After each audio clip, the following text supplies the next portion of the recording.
Assalamualaikum warahmatullahi wabarakatuh.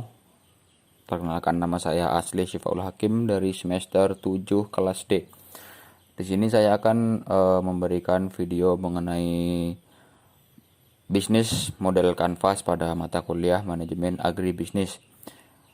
Bisnis yang akan saya jalankan yaitu penggemukan sapi pedaging pada perusahaan PT Angin Ribut.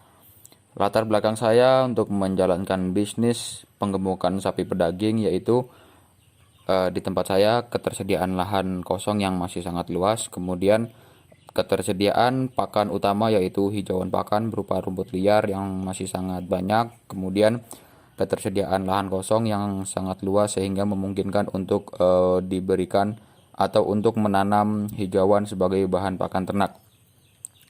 Kemudian peluang pasarnya masih sangat luas dikarenakan kondisi Kabupaten Lingga merupakan kondisi kepulauan yang mana pemasok daging sapi selama ini didapatkan dari daerah luar yaitu daerah Jambi, sehingga dengan adanya feedlot atau perusahaan sapi pedaging di lokal akan mampu memenuhi kebutuhan lokal tanpa harus mengambil atau mengimpor dari daerah luar. Untuk menerapkan metode bisnis model kanvas, ada beberapa tahapan yang harus kita laksanakan, yaitu yang pertama value proposition atau nilai jual dari produk tersebut. Nilai jual dari produk yang saya jual yaitu berupa daging sapi segar atau bisa berupa sapi hidup, yang mana daging tersebut masih asli atau segar yang langsung dipotong disembelih dari kandang. Kemudian sapi yang sehat karena senantiasa memperhatikan kesehatan, dan juga sapi yang gemuk karena ketersediaan pakan yang sangat mencukupi untuk memenuhi kebutuhan sapi. Kemudian yang kedua yaitu customer segment atau target konsumen. Target konsumen yang akan saya target dalam pengembangan usaha bisnis penggemukan sapi pedaging yaitu masyarakat sekitar atau masyarakat lokal, yang mana tingkat konsumsi daging pada masyarakat lokal sudah cukup tinggi, akan tetapi kebutuhan yang masih sangat kurang sehingga harus mengimpor atau mengambil dari daerah luar.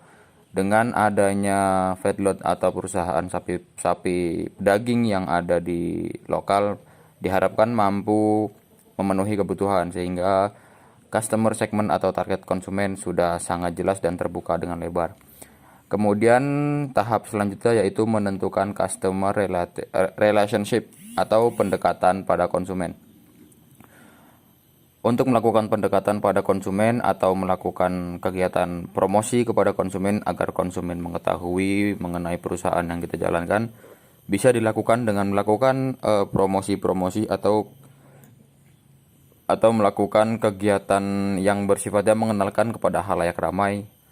Kegiatan tersebut dapat dilakukan melalui media cetak ataupun melalui media massa dan juga media sosial. Akan tetapi pengenalan tersebut atau promosi tersebut akan lebih mudah jika dilakukan dengan media sosial. Media sosial yang saya gunakan yaitu yang pertama Facebook, kemudian Instagram. Dikarenakan saat ini merupakan era yang mana era digital, hampir seluruh masyarakat menggunakan media sosial, sehingga penggunaan media sosial dalam kegiatan customer relationship atau pendekatan pada konsumen akan sangat efektif jika menggunakan media sosial. Kemudian tahap selanjutnya yaitu menentukan channel atau mitra bisnis. Channel atau mitra bisnis yang kita target yaitu para pengepul daging atau para pedagang-pedagang pasar, kemudian para pengusaha-pengusaha rumah makan. Kemudian selanjutnya yaitu key activities atau aktivitas sehari-hari. Aktivitas sehari-hari yang kita lakukan yaitu kegiatan pemeriksaan kesehatan ternak, kemudian pemberian pakan dan lain sebagainya yang dapat menunjang kualitas dan kuantitas dari produk yang kita hasilkan, sehingga dengan begitu konsumen akan percaya dengan produk yang kita hasilkan. Kemudian selanjutnya yaitu key resort atau kawan yang mendukung atau mitra yang mendukung untuk kita terus menjalankan bisnis. Di sini mitra yang mendukung yaitu teman atau apapun itu yang dapat mendukung berjalannya bisnis kita. Sebagai contoh, saya memiliki teman yang memiliki lahan yang lebih luas daripada lahan saya, dan teman saya tersebut memiliki kebun rumput yang sangat luas. Sehingga dengan saya melakukan key resort atau bermitra dengan teman tersebut akan menunjang kebutuhan pakan dari ternak saya ketika suatu saat saya kekurangan untuk pemenuhan kebutuhan pakan. Sehingga dengan begitu kebutuhan pakan akan tetap terpenuhi dengan adanya mitra atau kawan yang mendukung bisnis tersebut. Kemudian selanjutnya itu cost struktur atau skema finansial keuangan, yang mana keuangan diatur sedemikian rupa dalam manajemen keuangan agar tidak menimbulkan cost atau kerugian yang sangat besar. Kemudian yang terakhir itu revenue stream atau pemasok keuangan. Untuk pemasok keuangan sendiri, apabila suatu saat perusahaan memiliki kendala dari segi keuangan, yaitu kekurangan dana, maka pemasok keuangan atau revenue stream yang kita target yaitu mitra yang dapat memberikan modal. Dalam hal ini saya target yaitu bank.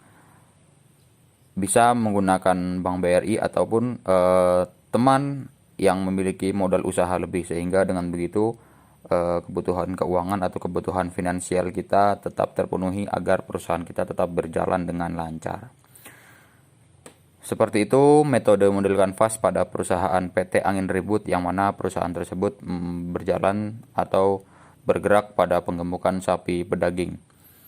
Sekian metode bisnis model kanvas yang bisa saya jelaskan dan yang bisa saya jabarkan. Mohon maaf atas segala kekurangan. Saya akhiri. Assalamualaikum warahmatullahi wabarakatuh.